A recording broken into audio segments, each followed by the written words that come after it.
Hello, welcome to a preview of this architectural floor plan that I've been drawing.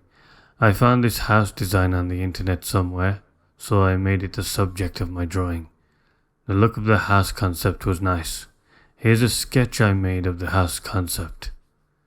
It's a cozy looking bungalow with an internal floor area of approximately 86 meters squared.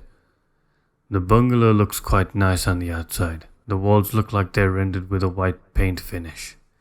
A natural timber finish on the window frames and door, and where I've sketched a brick pattern, the original concept made use of a cobbled stone-like wall. I've just sketched a simple brick pattern in its place. It looks nice on the outside, however, I didn't like the layout of the house on the inside. I've sketched it pretty much the same as the original, and I've added my own touch to make it a little better. But still, the floor plan layout isn't very good. I've put a lot of thought into it and have tried to make it more homely. In the original plan, when you enter through the porch, which looks okay, it looks like it's of a decent size, about 4 meters squared. And when you enter into the hallway in the original plan, all you see are doors. Doors everywhere. Look at where the bathroom door is placed. It opens right in front of the master bedroom's doorway. You don't need building regs to see that this isn't sensible. Someone would be walking out of that room, and whoever's in the bathroom might swing the door open, and someone's gonna get hurt. On top of that, the person who just had their face smashed in by this inconvenient door placement is laying unconscious in the room. And because of the way the door is positioned here, you have to step around the door, close it, and then tend to whoever you've just harmed. In my plan, I've changed the layout of the bathroom a bit. The toilet is placed on the wall between the bedroom and bathroom, and the sink is on the other side. After some experimenting with the door opening outward, I had it opening outward by the sink side, but there can be cases of when kids are running around, and this door is going to send them straight to the shadow realm. I've put in a smaller door and positioned it almost in the middle of the wall, opening inwards, swinging towards the sink. Maybe this door will smash the sink, but it's better than hitting a person, although that can be debatable at times. Maybe some sort of shock-absorbing element could be glued to the sink to prevent it from being damaged by the door. Well, people should be opening the door sensibly anyway, but you never know. Okay, now this toilet here, you might be thinking that this isn't a very good position for the toilet, because whatever business you're doing in there might be heard by whoever's in the bedroom. This is exactly why I removed it from where it was placed in the original plan, from the living room side. You don't want guests to be sitting around where, in moments of silence, the thin wall betrays your dignity. Since the bathtub up here is taking up most of the room, I've put the toilet to the bedroom wall. And not only that, you may notice that I've drawn the wall a bit thicker. I'm intending that this wall is treated acoustically, so there would be some sort of sound-absorbing material inside of the wall. Or the wall will be thick and dense to minimize sound travel. And on the bedroom side I've placed a wardrobe and a chest of drawers to add to the sound absorption, or sound blocking. Well, the wall between the master bedroom and the children's bedroom is a bit thin. I don't think either of the occupants would want any midnight sounds traveling through this wall. The wall is not as paranoid as the bathroom wall.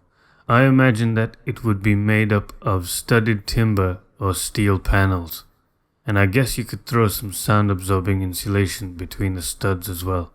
This idea works on commercial buildings, so why not a home? You could even use this idea to replace the thick, dense wall of paranoia here. Now this room on the right here, it's a storeroom. A storeroom that I've added into the plan, because you just can't have a house without a storeroom. You need a place to put your vacuum and other things away. This room or any sort of storage wasn't included in the original plan. Unless these components down here by the kitchen are some sort of storage. But I couldn't tell what they were.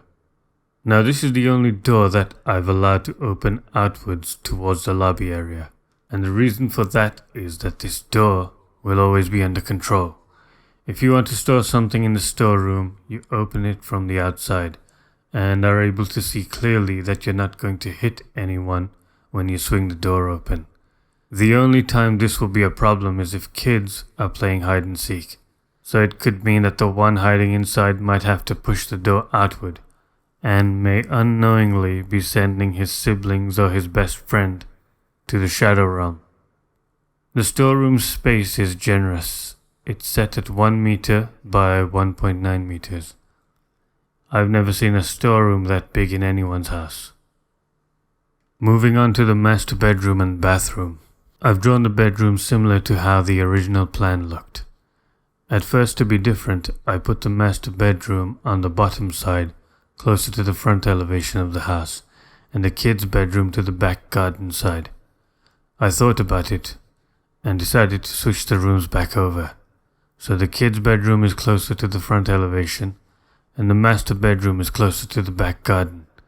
I put it back like how the original plan had it laid out, because even though we could put curtains in front of the windows, a couple occupying the master bedroom would want to have maximum privacy, and it might be thought that the front elevation of the house could potentially threaten this peace of mind by being closer to the public-facing side of the house. If this room were on an upper floor, then this concern wouldn't even exist. This is a bungalow plan, so everything is on the ground floor. So instead of allowing the possibility of the curtains being closed carelessly by a distracted couple one night, the peace of mind is maintained by keeping it closer to the garden side of the house. The bedrooms are both 3.7 meters by 3 meters. If the house was a bit longer, I would have made the master bedroom space encroach a bit on the kids' bedroom space, just to make it longer, because the master bedroom tends to be bigger in a house. Over to the living room. This is the largest space in the plan. It's about 36 meters squared. In one corner there's a guest area represented by a couple of sofas and a coffee table. And in the other corner I've placed a dining table. Not your standard family dining table. I thought I'd put down a design that encourages a family to sit closely together. That's not the only reason, however. I looked at the original plan, and I don't know. Maybe it looks kind of better, however, it doesn't have a dining table area.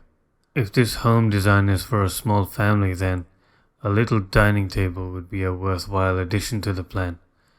It was a challenge to try and fit one in. So this is the other reason why the seating is designed as an L shape, to help it fit in the room without overpowering the space. I liked the position of the TV in the original plan. Perhaps the layout could have just stayed like this, and the dining table be placed at the southern side of the room. Oh well. In my plan I had no idea where to put the TV, so I just shoved it in the corner. Sounds random, but the benefit of it is that when you're sitting and watching TV, your eyesight and attention is directed towards the back garden.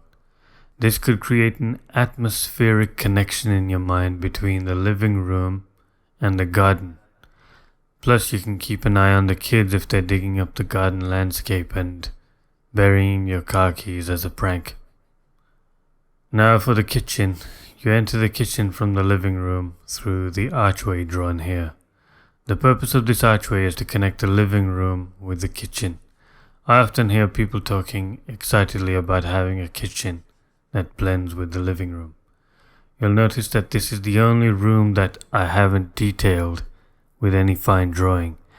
This is because in another video I want to do a separate kitchen plan for this room, which will detail the specifics of where everything is and how it works.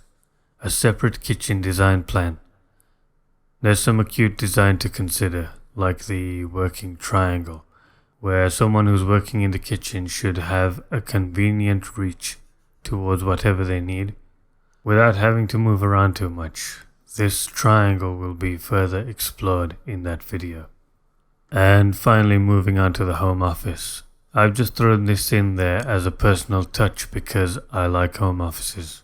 I'm drawn to the idea of having a room in the home where the hobbyist or the worker of the house has a place to retreat and work on their crafts, like what I'm doing right now. I had the entrance to this office from the living room side, but this meant that I had to keep the space in front of the door clear in the living room. And it wasn't really possible to do that since it made it hard to lay out the furniture in the living room in a decent way. So I've put the entrance in the kitchen, easy access to snacks during work time. And that's my attempt at making sense of a floor plan that I didn't think quite worked well. In my designer opinion, the floor plan's a little better now for a family of 3. I've tried to consider all of the conveniences and risks as if I myself were going to live in this house. And for anyone who wanted to know, if you didn't realize, the scale of this drawing is 1:100 on an A4 sheet.